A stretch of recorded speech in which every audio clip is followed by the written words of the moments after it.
Allez, on est parti.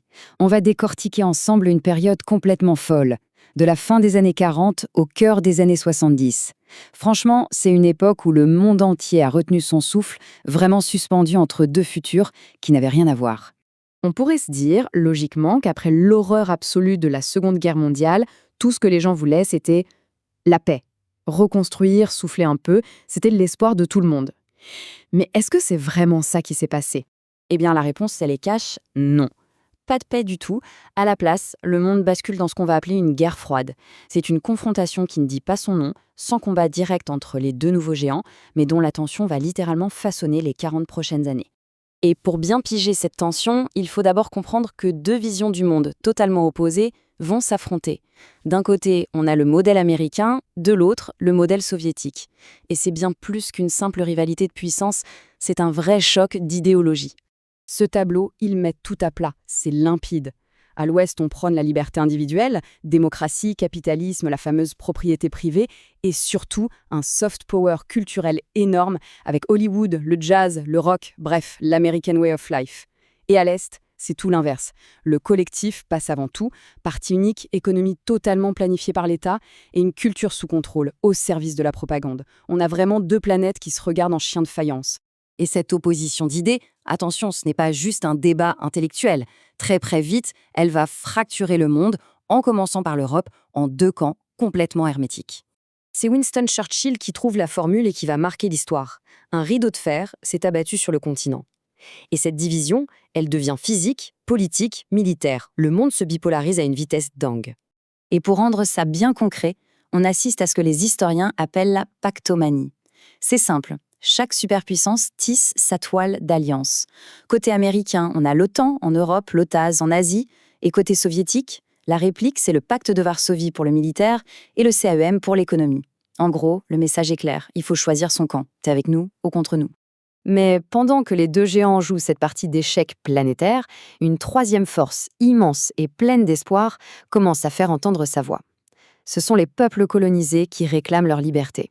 Et c'est là qu'apparaît le concept de tiers-monde.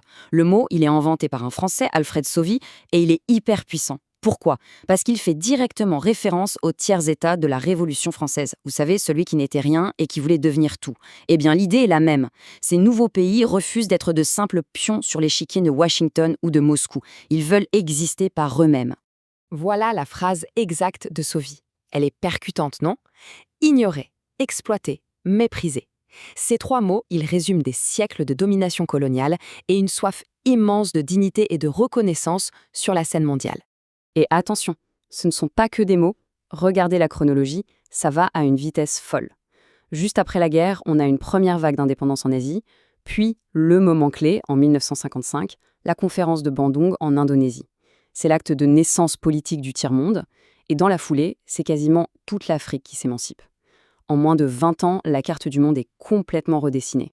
Forcément, entre cette tension Est-Ouest et l'émergence de tous ces nouveaux acteurs, le monde devient une véritable poudrière. Et à plusieurs reprises, l'étincelle a vraiment failli tout faire sauter. 3 millions. Ce chiffre, il est juste vertigineux. C'est le nombre d'Allemands de l'Est qui ont fui leur pays, le régime communiste, en passant par Berlin entre 1945 et 1961.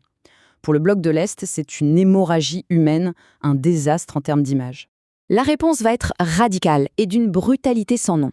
Dans la nuit du 12 au 13 août 1961, l'armée allemande commence à construire un mur en plein cœur de Berlin. Ce mur de la honte devient le symbole le plus glaçant, le plus concret de la guerre froide. Mais le moment où le monde a vraiment frôlé la catastrophe, c'est un an plus tard, en octobre 1962. Des avions espions américains prennent des photos et découvrent un truc impensable. L'URSS est en train d'installer des missiles nucléaires à Cuba, c'est-à-dire juste sous le nez des États-Unis, à 150 petits kilomètres des côtes de la Floride. Là, la question n'est plus du tout théorique. Pour la première fois de l'histoire, l'humanité se retrouve à un cheveu d'une guerre nucléaire totale, d'une destruction mutuelle assurée entre les deux superpuissances. Tout va se jouer en 13 jours. 13 jours de tension absolue où la planète entière a arrêté de respirer. Kennedy opte pour un blocus naval plutôt qu'une attaque directe. Les nerfs sont à vif. Finalement, après des négociations secrètes ultra tendues, le leader soviétique Khrouchtchev accepte de faire marche arrière et de retirer les missiles. L'apocalypse est évitée de justesse. La guerre froide, c'est aussi ça, des conflits dits périphériques, où les deux grands s'affrontent sans se taper dessus directement, mais par paris interposés. Et l'exemple le plus traumatisant, c'est le Vietnam. On a le Goliath américain, avec son matos incroyable, ses 500 000 soldats, qui finit par s'enliser complètement face à la guérilla du David vietnamien, soutenue par les Soviétiques et les Chinois. Le résultat, c'est une défaite terrible pour les États-Unis. Pas seulement militaire, mais surtout morale. Pour la première fois, on a vu qu'une superpuissance n'était pas invincible.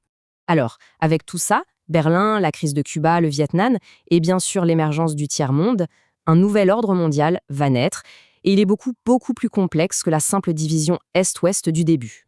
Le choc de la crise de Cuba a eu un effet assez paradoxal.